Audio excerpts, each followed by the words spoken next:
apple, strawberry, grapes,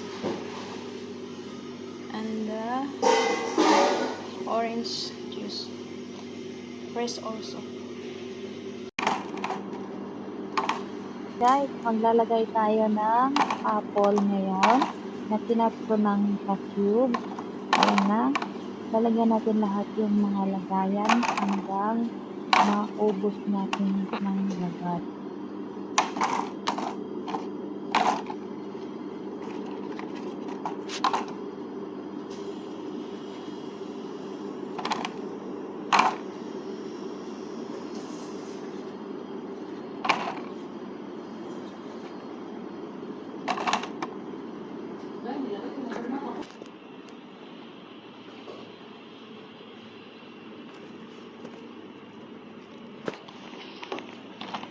Ayan guys, maglalagay tayo ng grapes ngayon.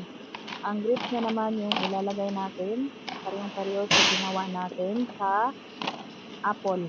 Lahat ng lagayan lalagyan natin hanggang matapos.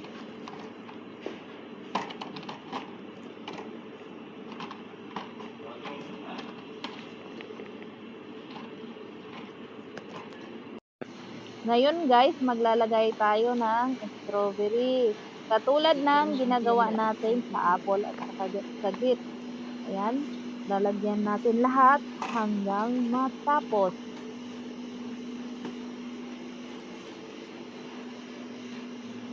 Pagkatapos niyan guys, nalagyan lahat. So, ilalagay natin ang fresh orange juice sa loob. Ayan na po siya guys.